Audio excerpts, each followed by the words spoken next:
I cannot hear the audio, Jim Bell.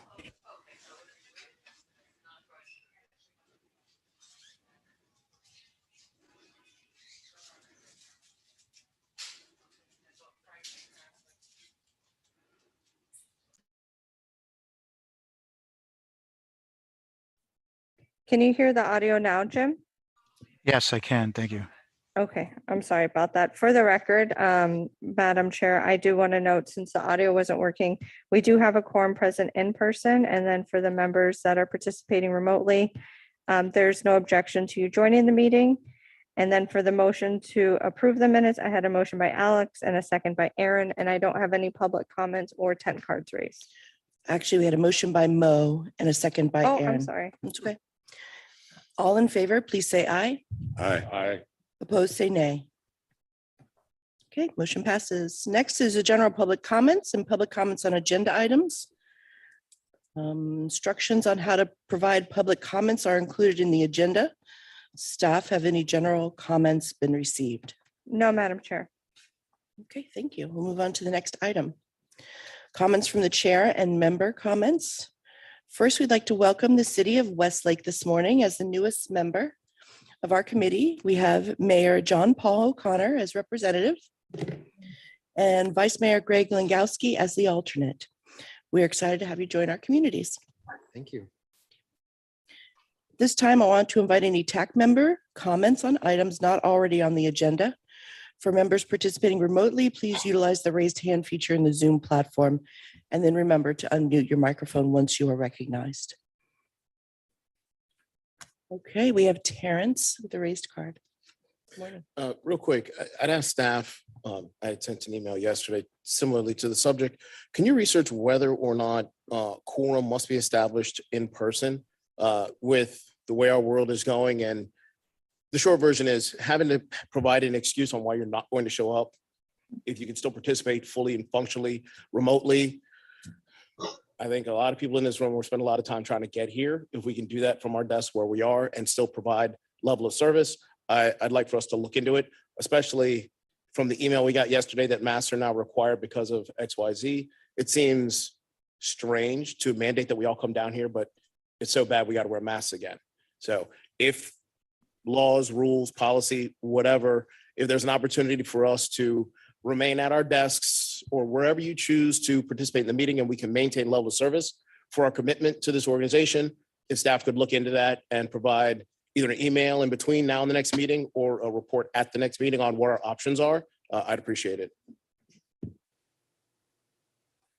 Thank you, Terrence. Do we have anyone with a raised hand online? No? Okay, moving on to the Tac Liaison Report. I'd like to invite Connor to provide an update.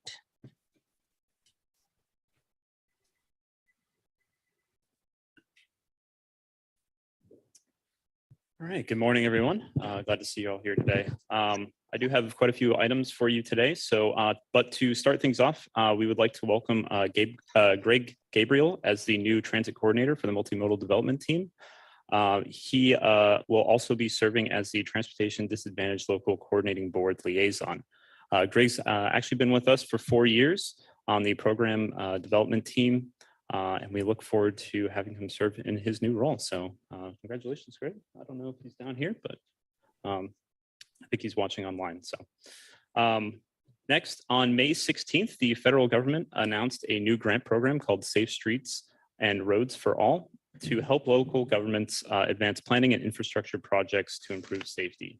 If you're interested, the deadline to apply is September 15th, and you can find more information at transportation.gov/SS4A.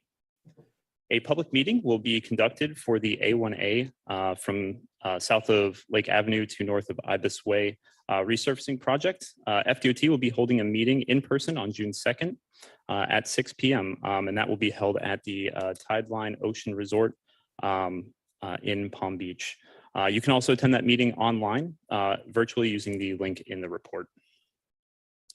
Municipalities are encouraged to apply for the Walk-Friendly Communities designation through June 15th. For more information on that, you can visit walkfriendly.org. Next, the Bicycle Friendly Business Program recognizes employers for their efforts to encourage a more welcoming atmosphere for bicycling employees, customers, and the community. The application window for that is June 15th. And for more information, you can visit bikeleague.org/business. June 17th, is National Dump the Pump Day, which encourages commuters to forego their cars by using public transportation as well as other non-motorized modes. For more information on transit options, you can visit palmbeachtpa.org/transit. The Port of Palm Beach has kicked off its public engagement effort for its master plan update and is seeking public input. For the draft plan will be available in August, and the final master plan will be completed by December. For more information, you can visit planportofpalmbeach.com. Fdot has developed an updated draft rail grade crossing safety action plan and submitted it to the Federal Railroad Administration for approval. For more information on that, you can visit fdot.gov/rail. And finally, the next TPA Governing Board meeting will be held on June 16th at 9 a.m. To review the meeting details, you can visit palmbeachtpa.org/board. And to watch the meeting, you can visit palmbeachtpa.org/live. I do have a couple more items. So I will be providing an update for the board's discussion on the TAC's motion under the administrative item. So I'll be giving an update on that later on in this meeting. I also wanted to mention that I'll be providing a update on the 2050 long range transportation plan in July. It was originally scheduled to do a update this meeting, but we're working on the scope a little bit more. So we're just trying to flesh some things out. What's going to happen is we'll be providing the TAC, the full scope a little bit later, hopefully this month, and provide you all a large enough window to provide comments and for us to address those comments. And then in July, we're going to be aiming to have the LRTP scope go for adoption. So I'll be providing some more details on that. Hopefully we can get you the full scope by next week, but we're still trying to just flesh a couple more things out. So I'll be providing some more information to the full TAC a little bit later. So, and with that, that's the end of my update. Thanks. Thank you, Connor. Staff, are there any public comments on this item? No, Madam Chair. Do any committee members have any comments or questions on the liaison report? Aaron. Just a further update on the port's long-range strategic master plan. They're having that meeting today from 11 to 1, but they also have one tomorrow from 6 p.m. to 8 p.m. It's being held at the Port of Palm Beach's boardroom. Just a snide comment on our dump the pump, the way prices are going. We're going to be forced to dump them anyhow. That's all. Thank you. Thank you very much. Okay, moving on to action items. Item 2A, motion to recommend adoption of amendment number 4 to the TPA's fiscal year 2022 through 2026 Transportation Improvement Program, the TIP. I'd like to invite Jason Price, TPA TIP Coordinator, to present this item. Good morning, everyone. So today I'm going to be presenting amendment number 4 to the Transportation Improvement Program for fiscal year 22 through 26. You'll see a follow-up presentation for the Transportation Improvement Program for the next fiscal year 23 through 27 after this amendment. This particular amendment applies to the Transportation Improvement Program that we're currently operating under. And this amendment is a request by FDOT to modify one project and add a new project to the current Transportation Improvement Program. Amendments come to you for specific reasons that warrant an amendment, come to all of the committees and the governing board. And in this particular case, we're adding a new project, which warrants a TIP amendment, as well as some funding and phasing is moving around in another project which also requires an amendment. Only the two projects that I'll be presenting as part of this amendment will be the only two projects that will be impacted by taking any action and voting on this item today. And no other project will be impacted in the TIP document that has a collection of all the projects that are listed within the Transportation Improvement Program. So the first project is I-95 at Belvedere Road. It's on the off-ramp. The funding is being advanced from 2025 to 2023. So it's a few years change in the funding and the construction timeline for this particular project by a couple of years. And so by moving this funding, advancing it 2 years, that will facilitate constructing a project early and requires an amendment to do so. Some of the highlights about this project is that the construction will be advanced and start in late 2023, and it is anticipated to be completed in late 2024. Some of the particulars of the project, it is widening the roadway to add a second left turn lane on the southbound off ramp on Belvedere Road. It also includes resurfacing of the I-95 off ramp, which will also include landscaping and adding a sidewalk on the south side of Belvedere Road. The second project is the addition of a new project at the request of FDOT, and this is at I-95, and that's the off ramp of the westbound PGA Boulevard. This project has a few different components. It's being added as a new project. It'll be mill and resurfacing the ramps with high friction surface treatments, as well as extending the guardrail in this location and installing speed feedback signs for drivers going in excessive speeds. So those are the two projects as part of this amendment for the current Transportation Improvement Program. And I'm looking for a motion to recommend adoption for this amendment. If there's any questions, I can answer them in this time. Thank you, Jason. Staff, are there any public comments on this item? No, Madam Chair. Okay, I see Mo with his card up. Yeah, it so happened that I found out that we do not have preemption on the signals on Belvedere Road at this ramp. There's a road and it's serious.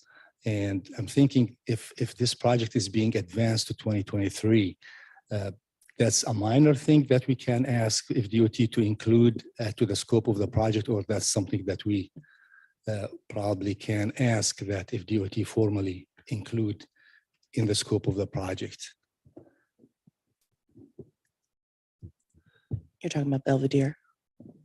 Sorry? You're talking about Belvedere. Yeah. I-95 at Belvedere, yes.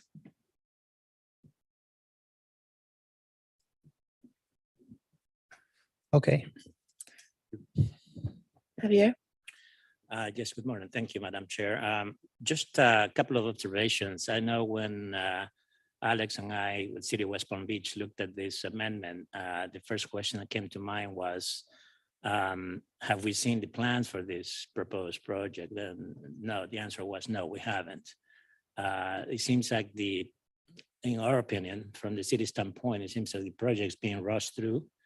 We submitted some questions to Fdfdot yesterday and the TPA.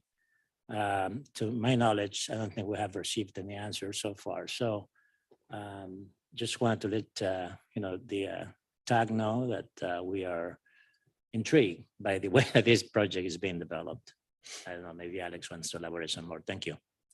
Yeah, I have those. I have your questions on file through email, and I'll follow up to get responses back.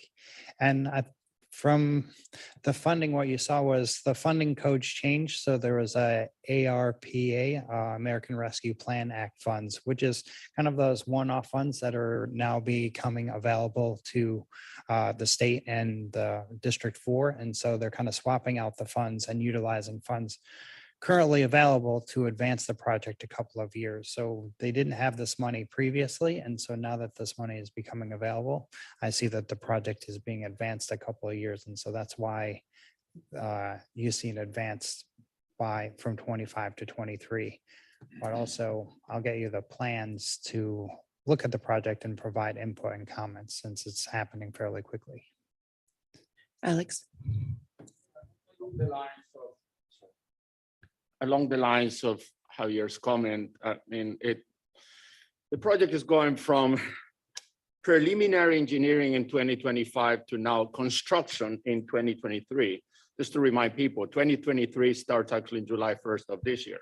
So we're now saying construction could start as early, I'm not saying of July of 2022. So we're a little bit concerned again that this project being in the city of West Palm Beach, the city staff has not been contacted. We have not received any plans. And now we have an item here that shows construction being pretty imminent without us having been notified or anything about this project being discussed with us. So that is a little bit troubling for us. Second, from a, I guess, procedural standpoint, I see that this is being proposed as an amendment to the TIP for 22-26. And then the next item in the agenda is the adoption of the TIP for 23-27. So we are amending the 22-26 TIP, and right after that, we are adopting the new TIP. Question is, why isn't this change just being incorporated into the 23-27 TIP? It seems kind of, we're doing two things when we could be doing everything as part of one item. So it's a little bit curious that we are amending the 22-26 TIP right after we are about to basically make it obsolete and adopt an updated version. So that is another, I guess, procedural comment or question as to why we're doing this way as opposed to just including this in the proposed 23-27 TIP. Both of these projects will be listed in the 23 through 27 tip that I'll be presenting as the next presentation. And these particular projects, so they're already in the upcoming tip. And this is a means of one, adding the project to the current tip, probably so they could do some of the preliminary work of getting the project onboarded and into the system in terms of a new project. And the Belvedere project, just simply advancing the funds to 23. It's already populated in the upcoming tip, and it's just a reflection of the advancement of the funds and the advancement of the project. So we operate under the current tip from 22 to 26 currently, but when we formally adopt the new tip that will be operating under from 23 to 27, that'll happen in a couple months after it's formally adopted by the governing board. So there is a gap of time in between the two different tip documents, and this is a formal process to bring both of those projects into consistency with Fdot and their STIP, the State Transportation Improvement Program, where all of these projects are derived from. So unless the DOT wanted to add any specifics to it, but it's basically just kind of formalizing the process of making sure these projects line up with the funding and the years that Fdot has programmed it in their work program. And also if Fdot has any comments on why this is being advanced and the city is not, there has been no consultation with the city, again, with this project being in the city of West Palm Beach, I'll be curious. It's just, it's not a good pattern. That's my concern. I'm not questioning the wisdom of the project, but I'm questioning the process that this project is going through. We have one of the project managers for the Belvedere Road on the line, so he could address. From Fdot? Yes. Okay. Hi, good morning. Can you hear? Okay. Yes, we can. Oh, okay. Hi, good morning. Yes, my name is Kathy Lajo and I'm from BCC Engineering. We are working with Fdot for the Belvedere project that was on the agenda that we're discussing today. This is the southbound exit ramp where we're extending the aux lane on 95 to improve the, I guess, the advanced notification as you're exiting the ramp to Belvedere Road. This particular project it has been going through design, and we have submitted plans to the city of West Palm Beach through the ERC. So that has been provided to the department or to the city as well. We are now working towards biddability. So this is would be the third submittal. We've gone through initial, we did constructability, and this would be our biddability submittal, which is upcoming now in June 10th. We received the questions, Xavier, that Mr. Falcone mentioned. So we will provide these same dates that I'm mentioning now and gladly meet with the city to discuss the project and I guess further explain what the improvements are. But on this project, at least, we were doing the improvements. It includes wrong-way signing, and the improvements are mainly within the limited access right-of-way of the ramp and I-95. It was not extending onto Belvedere Road, just up to the intersection. I guess the only other thing I'll add is we are requesting the advance of the funds for construction, but the schedule and the design schedule has been consistent. It has not changed. So production has always been scheduled for October 3rd, 2022. And I guess before the letting date was July of 2024. That's what has changed and has brought in the construction. We also did meet with the city for the southbound project that is already completed. That project is completed in design, and it's in the, I guess, currently waiting for a construction or contractor to be selected.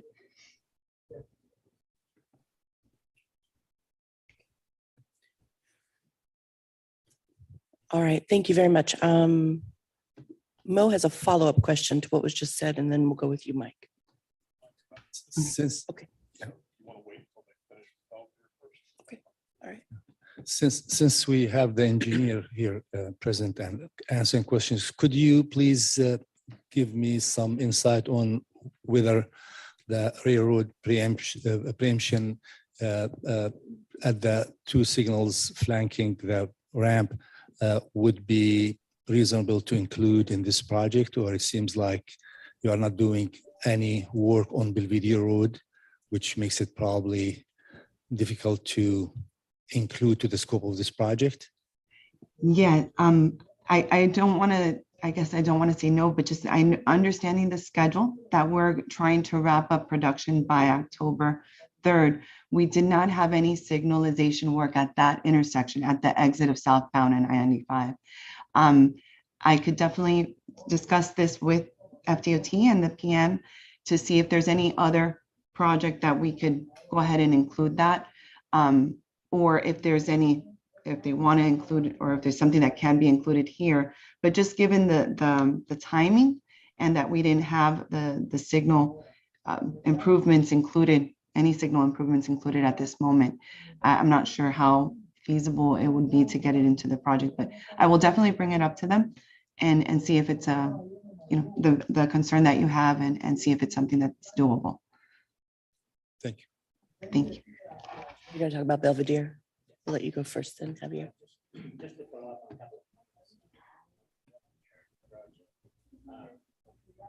Sorry, just to follow up on a couple of comments on the Belvedere project. I wouldn't put too much emphasis on the ERC, honestly, because we found we had a project on West Palm Beach, the Lakeview Okeechobee from Tamarind to Flagler. It came up for the 30% review, and time went by. I was in contact with the project manager, Fdfdot, and time went by, and finally I decided to send an email.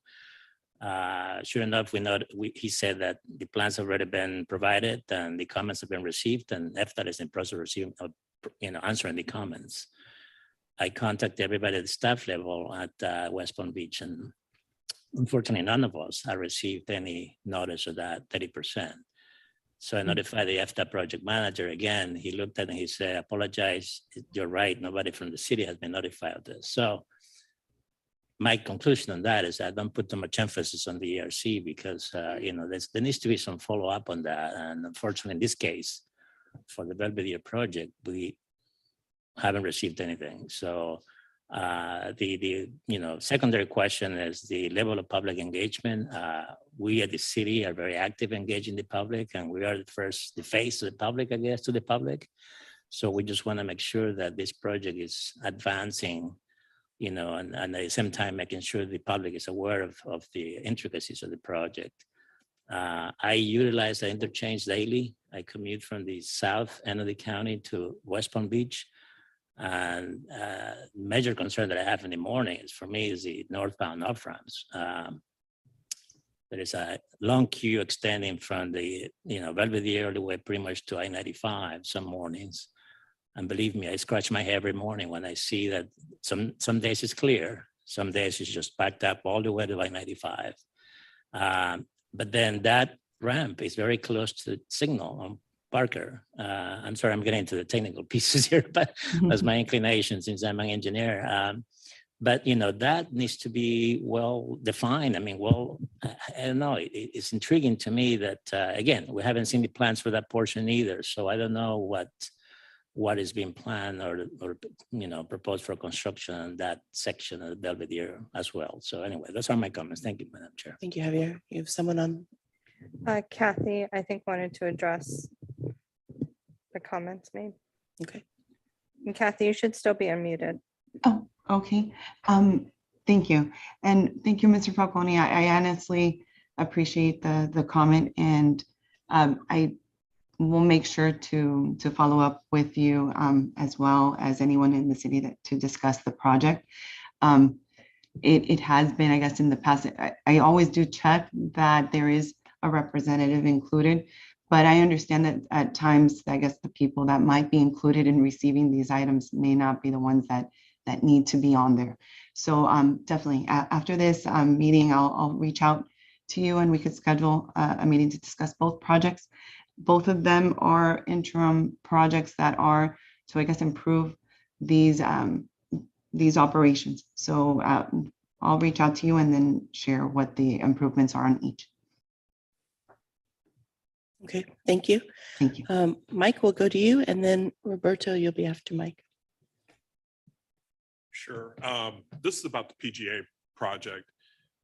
I just need to know who the contact people are going to be for this project because it's the first we're hearing about it. If we can get some project specifics, or you can just send me an email, that would be great. Okay. Thank I'll you. look up the PM and put you in contact with them. Perfect. Thank you. Roberto? Thank you, Madam Chair. Just wanted to ask for a clarification on the I-95 Belvedere project. Were there any impacts to the current tip, to the projects that were listed in the tip? Were any bump? Can you ask that question one more time? You're advancing the project for I-95 Belvedere. Mm-hmm. So by advancing it, are you bumping any projects that were currently slated for completion during that same time period? No. Thank you.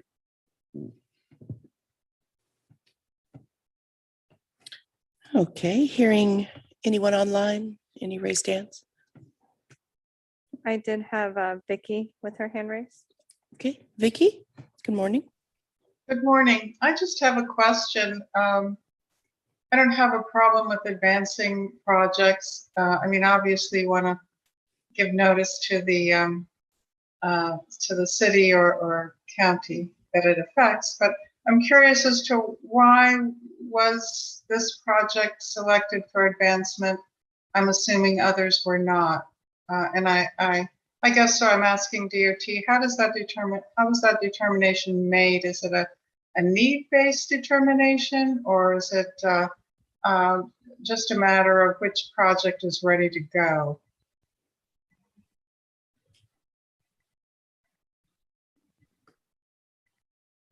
Good morning, this is Christine Fasisca. I'm the Transportation Planning Manager for FDOT. Typically what we do at FDOT is we have a list of projects that we call Advanced Production Ready. We call them APP. So any project that is going very well that we know could be advanced, we have those ready so that if funds become available, they're ready to advance. Okay. Thank you. You're welcome. Okay, thank you. Hearing no further discussion, I actually need to open for a motion. So I need a motion to recommend adoption of amendment number 4 to the TPA's FY 2022 through 2026 TIP. Then I can open the floor for further discussion if desired. So moved. Second. Okay, any further discussion? I don't see any. Oh, Yes, real quick. Terrence? This APP list that the DOT keeps is news to me, and I've been here about a decade. Is that something that we as a body could get maybe on a quarterly basis, whenever frequency it's updated, and before the DOT arbitrarily and capriciously advances a project on the APP, could we have that very relevant conversation on this group, since it's kind of our commission to participate in that process? Anyone else think that we probably should get involved with that? Sorry, I agree. Just to follow up on that, this is the first I heard of this list. And again, because we are particularly affected by this, I think it would be a good idea for us to be made aware of potential projects that could go into this list. So at least we have some knowledge feedback on this. Certainly, I'll take that back and check with our scheduling department and see if we can get that list available. Thank you very much. Hearing no further discussion, I have a motion from, I have I'm so sorry. That's okay. Javier? Just another comment. So just as follow up from Terrence, I think that he's making a good point on the list. There is also the need to understand when there is a project that's being advanced, which is the case of these two projects.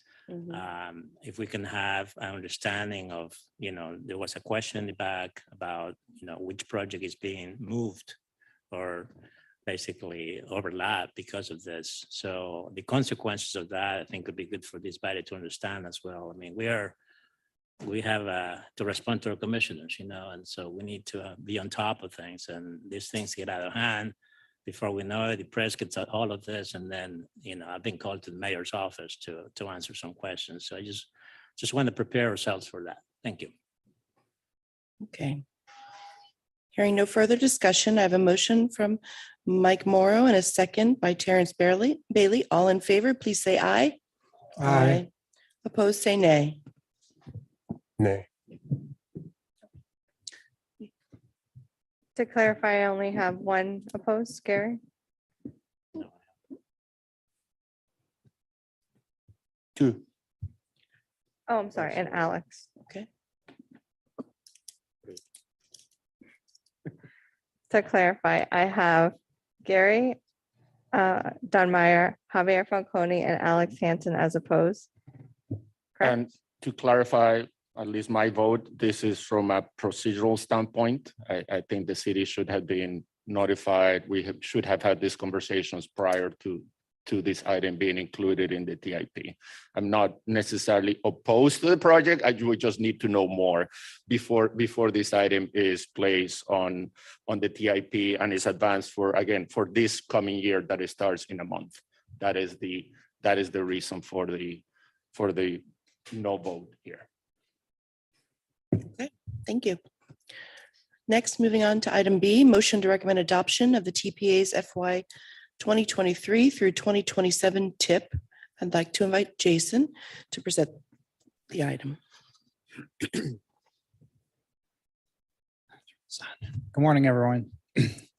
So now this is the formal adoption of the fiscal year 23 through 27 Transportation Improvement Program. This will be the formal document that will begin to operate under in the months following after this formal adoption from the governing board in June. The Transportation Improvement Program is the funding document, the funding vehicle to prioritize and program all of the funds that will construct all of the projects between 23 and 27. And that's in line with our mission to collaboratively plan, prioritize, and fund the transportation system. This is the funding mechanism to do that within our mission. The development of the TIP begins with developing projects with our partners in FDOT, providing those projects as a list of priority projects to FDOT. We have 3 different categories for TPA priority projects, which are 2 of our grant programs, or 3 of our grant programs: the state road modifications, local initiatives, and transportation alternatives. When that list of priority projects is developed, we provide that to DOT to incorporate into their draft tentative work program. And that draft tentative work program is then provided to us after the programming goes, after they program our projects into their mix of larger projects. Then we're able to draft the transportation improvement program with our priorities and FDOT priorities blended into one document, which is the transportation improvement program. We saw this last month in May as a informational item to review and provide input and comments to. I've incorporated the comments that I've received, and now we're here with the formal adoption in June of the Transportation Improvement Program. And once this is formally adopted, we'll begin to operate under it in the following months. As a snapshot, there's about almost $3.5 billion worth of projects funded within the 5-year time frame within this document. And the majority of those funds are within SIS capacity, which is the strategic intermodal system, which makes up I-95 and the Turnpike. And the Turnpike is a self-funding agency through tolls. And so with that state revenue, they're able to implement a lot of their own projects. And you see within the SIS capacity section of the TIP, a lion's share of the funding for SIS capacity comes from state funds through the Turnpike. In addition to that, once all of these projects are built, you can see the local portion in green is operation and maintenance of both roadway and transit. So a lion's share of the local funds go to operating and maintaining a lot of the infrastructure that you see out there today. I'll go over briefly a few of the different grant programs and the TPA priority projects, along with the strategic intermodal system. This first one has about $1.5 billion programmed in its entirety for the strategic intermodal system. And I've broken down that here in just a few different categories.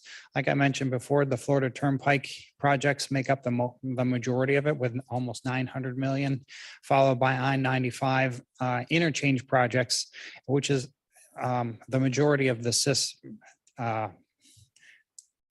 SIS projects between the interchanges and the Florida Turnpike.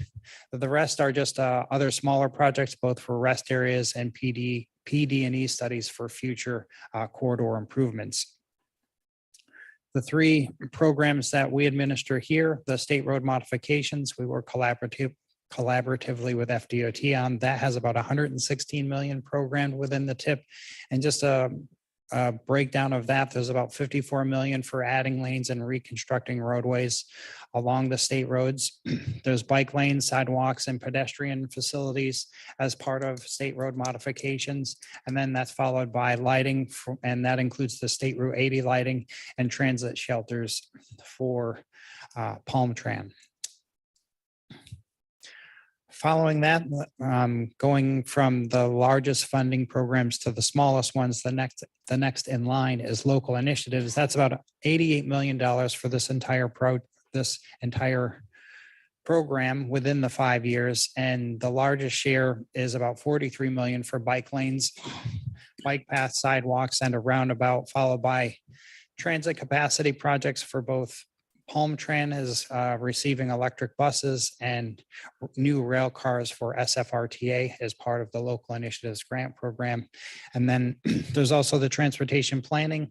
All of the TPA functions are within our UPWP. That's our annual work program. And we also conduct planning studies through the UPWP, and that's listed under our local initiatives program. The last program here is Transportation Alternatives. That's the smallest of all three of them. There's about 10 million programmed within this program, and the majority of it, 9 million of the 10 million, is for bike lanes, bike paths and sidewalks, pedestrian bridges, and there's a little less money for transit shelters and lighting. And transportation alternatives is predominantly for off-system roadway projects that are non-motorized in nature. And so that's why you see the breakdown as it is. Some of the changes that you saw from the informational item last month is I updated the transit funding, working with Palm Tran and SFRTA to get the funding right and extend it out through 2027 to accurately reflect what they have programmed and what they anticipate receiving in the future years. Updating some of the local projects, I reach out to all of the advisory committees and the governing board to receive any local projects you want to incorporate it into the TIP document. I digitize those projects and incorporate them into the local project section. And then lastly, finalizing the appendices with the updated performance measures and targets that we annually bring to you and adopt throughout the year, and then incorporate into the performance measures of the TIP document overall.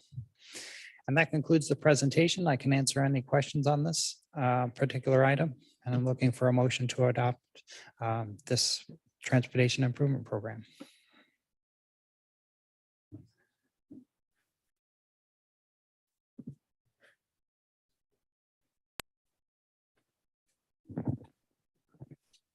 Thank you. Thank you, Jason. Staff, are there any public comments on this item? No, Madam Chair. Okay.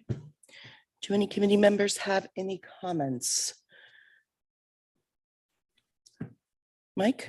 I have one.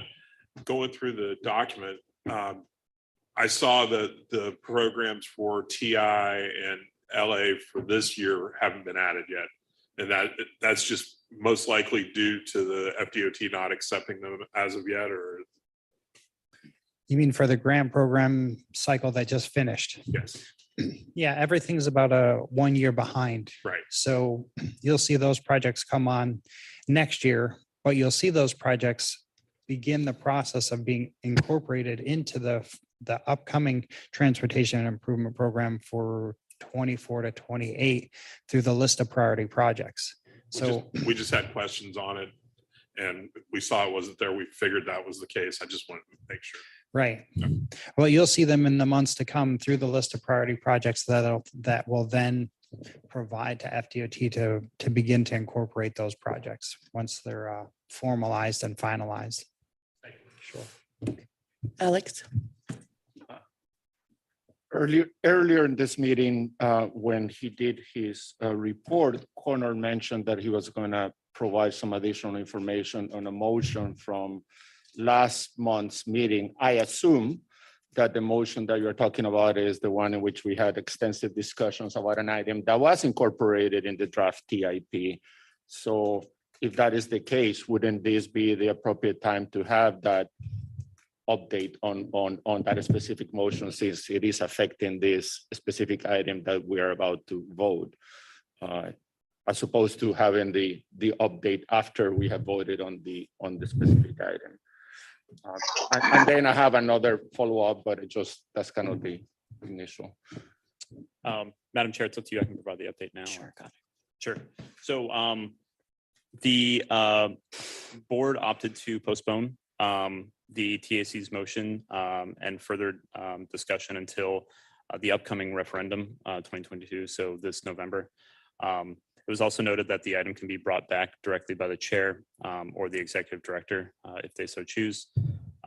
But that whole meeting, there was a pretty long discussion during that board meeting. So if you're interested, the recording of that is available online. You can view it at palmbeachtpa.org/board. But ultimately, they did choose to postpone it. So they didn't reject it outright, but they're just going to wait till November to get more information. So, okay. Yeah. Thank you. Okay, do we have any raised hands? Oh, I'm sorry. Jamie? Morning. Morning. We have a new governing board member for City of Lake Worth Beach. But I had a question on that kind of come up when I was going through all the different projects on here, especially pertaining to our city. 15-3 on the local initiatives, the 30 transit shelters, as well as 17-4 replace of 40 transit shelters and 20-4 the countywide 110 bus stops. Is there anywhere where there's a list of those locations so we can actually see where those are or all that's transpiring? Because I saw it was just listed on the site, but there's no actual detail I could find anywhere. I could follow up with Okay. Palm Tran to see. I think they are putting together a scope of work to advertise to construct the shelters, because I did follow up on getting additional details from Palm Tran on these specific projects, the transit shelter project specifically. I'll follow up with them to see if they've actually located, if they identified all of the locations. There might be some variables given right-of-way constraints. Some may fall out, some may be added, but there wasn't an initial list of actual locations for all of those improvements, or? I thought there was. I thought we got it previously because it's older projects that have been around for a couple of years, moving through closer to construction. So I'll find out and get Okay. back with you and provide it. Thank you. Alex? Two of the projects included in this list on the State Road modification table are the State Road 7 widening from Okeechobee to 60th Street, and then the construction of State Road 7 from 60th Street to North Lake Boulevard. These are two projects that the city of West Palm Beach opposes because of our concerns on potential impacts on our source of drinking water, which is Grassy Waters Preserve. So I cannot support this item with the inclusion of these two projects. Again, there's litigation, there's current litigation happening on this. As a result of that, again, I cannot support it, and I'll make a motion to remove these two items on the TIP.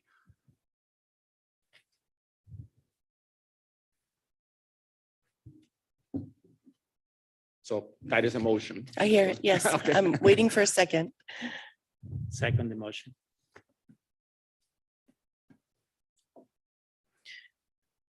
Okay. Does anyone have any comments on the motion that is on the floor to remove two items from the proposed?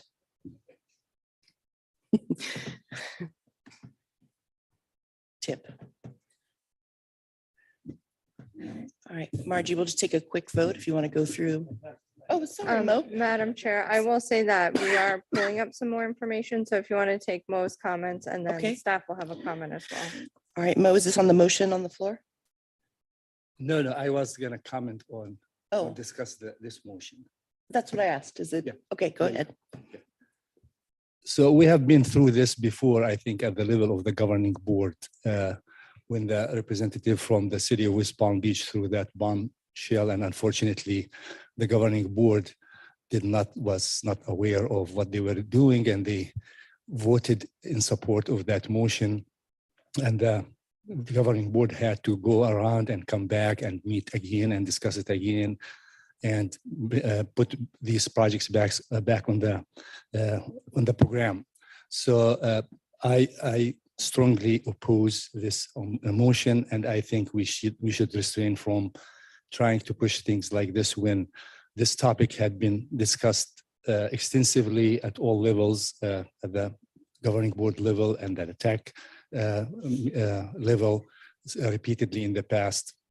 So I just caution all the members here. I understand where the representatives from West Palm Beach coming from, but I caution all the other members to be aware of what this motion is about and how it was vetted very well at all levels, and it had not received any reasonable support from all the representatives in the county.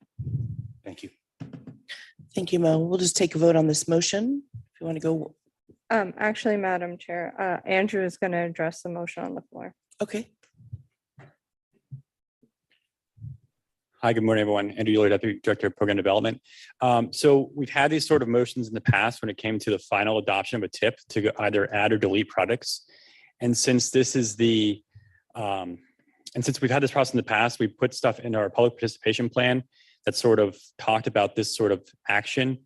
And in our public participation plan, oh, she has it on the screen. Margie already pulled it up for us, but it's the third paragraph there, if you want to read through it. But basically, if you're trying to remove or add a project in this last review of the TIP before adoption, we would have that project come before you all again the following month.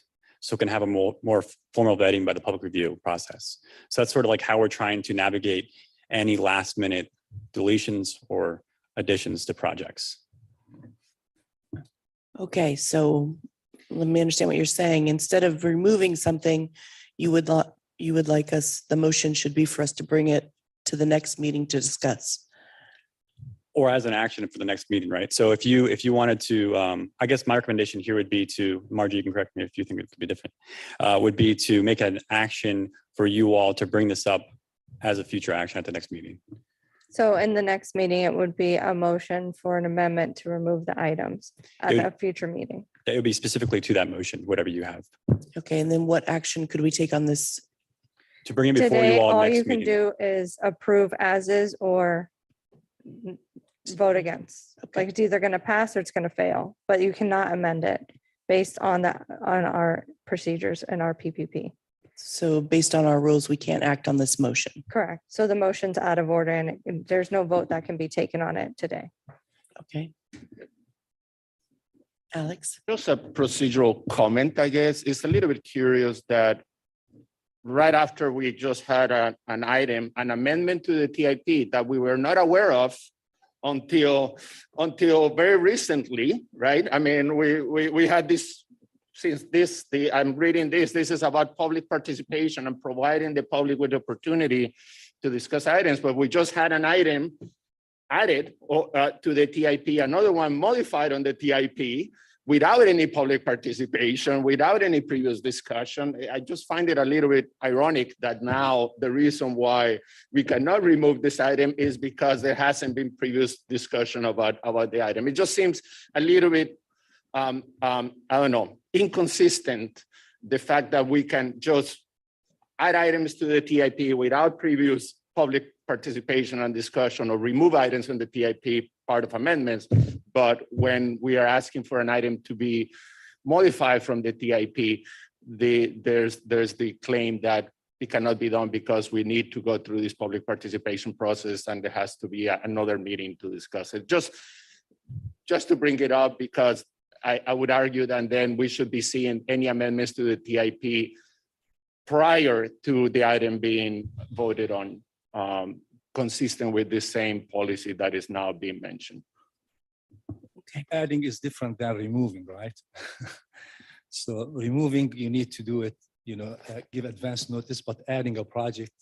Adding a project, I would disagree. Okay, thank you. So do we have any raised hands? No, Madam Chair. Okay, there are no cards up. I need a motion to recommend adoption of the TPA's FY 2023 through 2027 TIP. Then I can open the floor for any further discussion. Seconded. Who was the second? Thank you.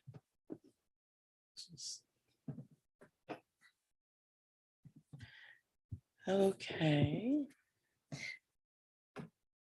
Javier. Yeah, just a point of clarification. So we made a motion. I second the initial motion. I didn't hear any voting on that motion. Yeah, we cannot make that motion, so we can't vote on it. So that died. Yes, sir. Okay.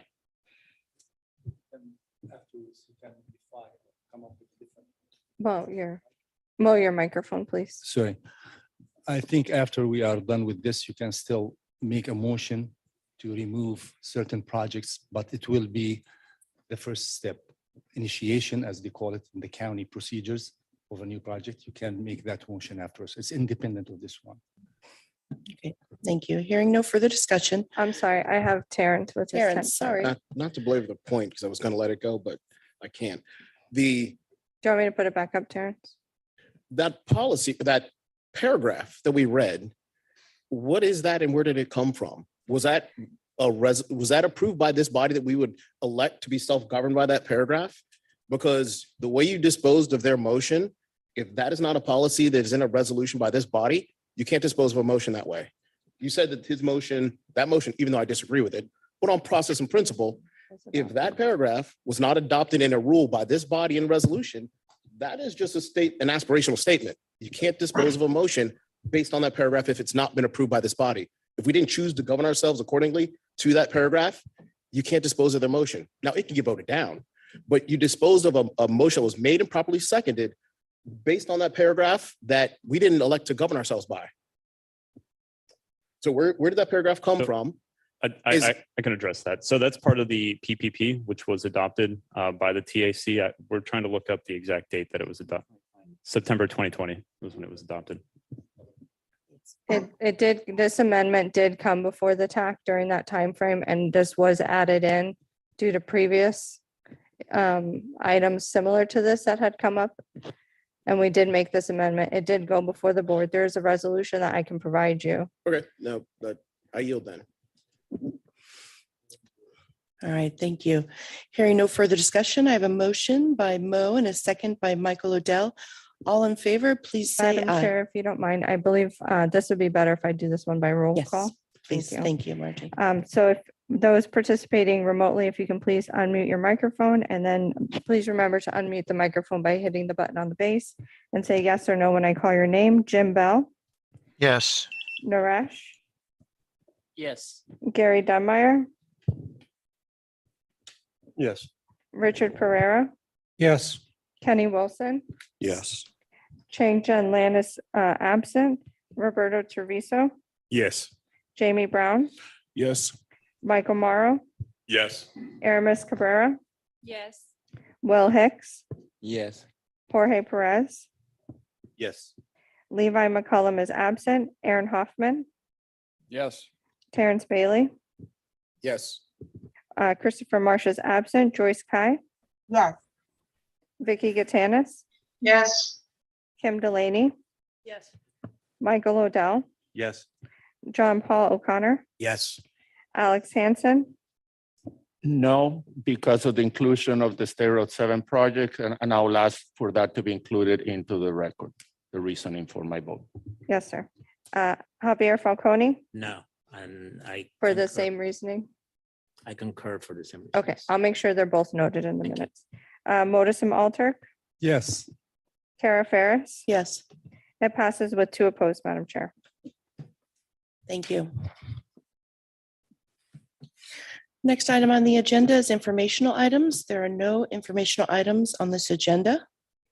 Administrative items, the governing board summary points for May 19th, 2022. I want to invite Connor to review this item. Do you still need to go over? No, Madam Chair.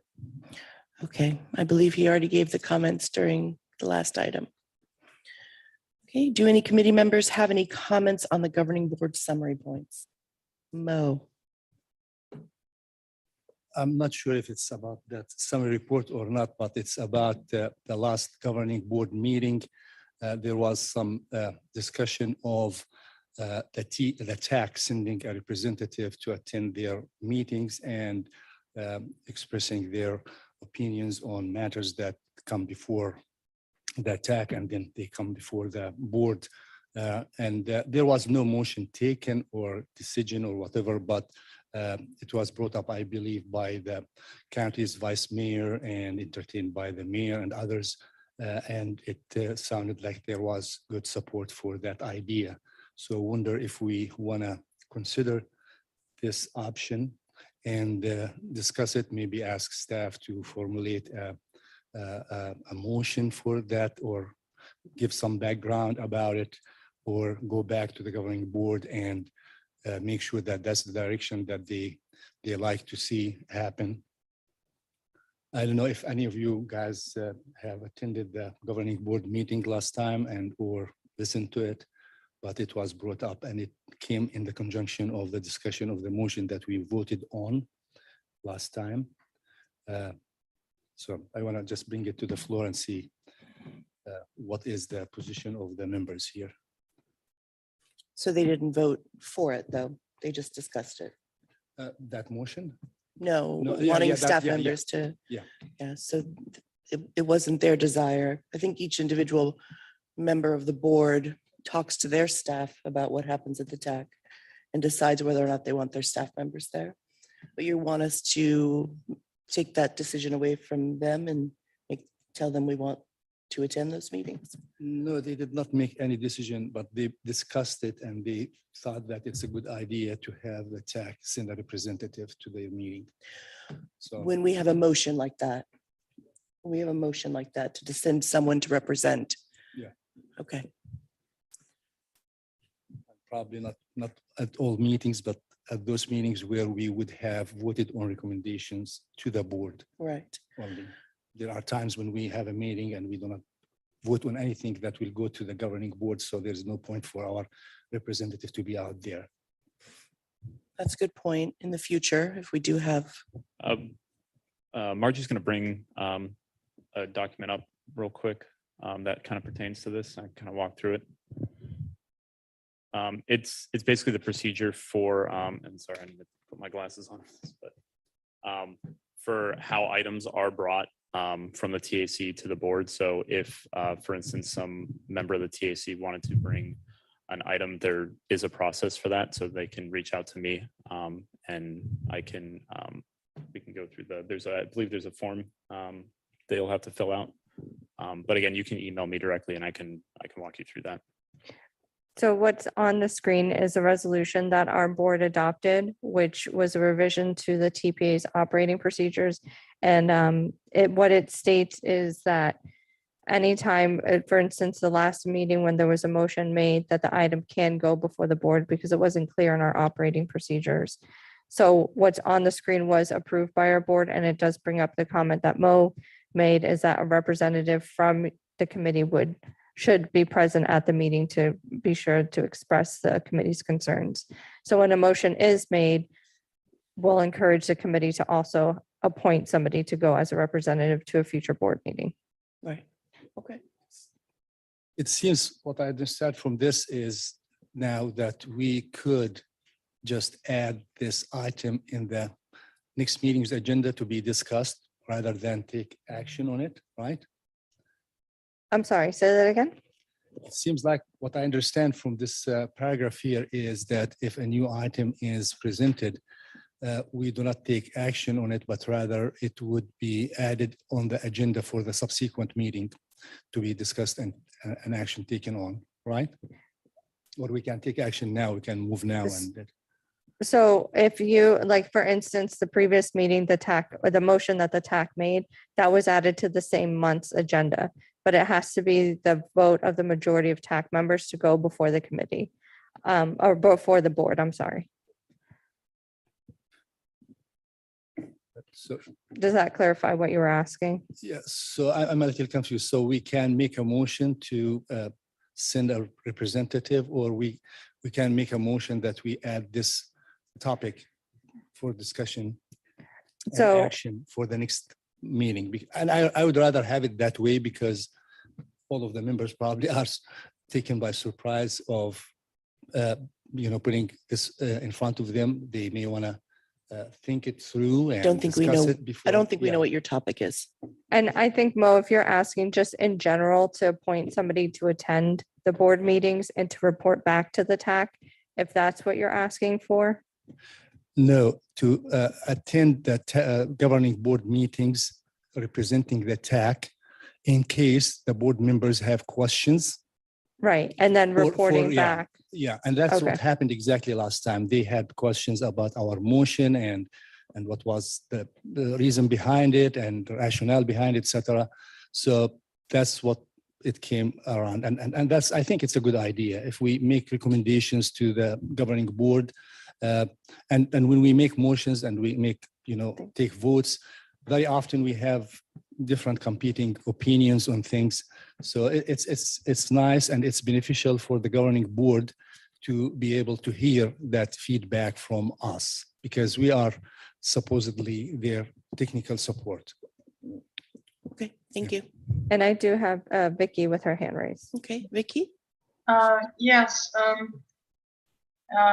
And I did attend remotely the board meeting you're referring to that considered the item put forward by the tax. But as I was reading that paragraph that was just on the screen, to me, if I were just reading it without any knowing the discussion here, I would think that it was for a future TAC meeting. It doesn't, I mean, it does say a future meeting, but I didn't see the reference to the governing board or. You're right. I'm sorry, I was sharing the wrong portion.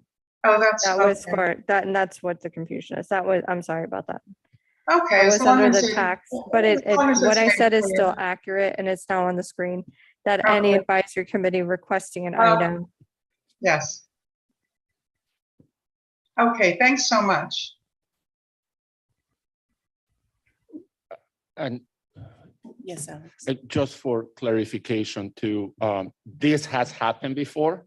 We have had a number of years ago, representatives from this committee speak in front of the board to basically state the reason for a specific position from the TAC. This was a number of years ago. And also there have been at least 2 or 3 instances in which what used to be the Bicycle Pedestrian Greenways Committee, the name has changed multiple times, now it's the Vision Zero Committee, has appointed one of their members to go in front of the governing board to explain why the committee took a certain position. So just to clarify, this has been done before, both by the TAC, more frequently by what is now the Vision Zero Committee. All right, thank you. Staff, are there any public comments on this item? No, Madam Chair. Real quick, procedural question. Yes. So going forward, if it is the wish of this body to send a representative for potential further explanation at the board meeting, that would need to be wrapped into the motion itself. Motion to approve XYZ action, and we would like to name XYZ person to represent us at the board meeting in case there's questions. I So don't- would that need to go in the motion? That's what I said, it's a procedural question. Does it get added there? Procedurally, I don't think you need the representative's name in the motion, but as long as it's a consensus of the committee, it's like, this is option A or option B, that way you have backups. In case like, it's like Terrence and Mo, just in case Terrence can't go, Mo can go in his stead. But it doesn't need to be in the motion, and if you don't need it to be. We need the motion to be clear, but if you want to name your representatives after the fact, I think that's sufficient. Okay, thank you. Okay, thank you. I don't see any more cards up. All right, next is the FDOT scheduling report for June 2022. This item is informational only with no staff presentation unless requested by a committee member. Okay, staff, are there any public comments on this item? No, Madam Chair. All right, the next meeting is July 6th, 2022. At this time, our committee meeting is adjourned. Thank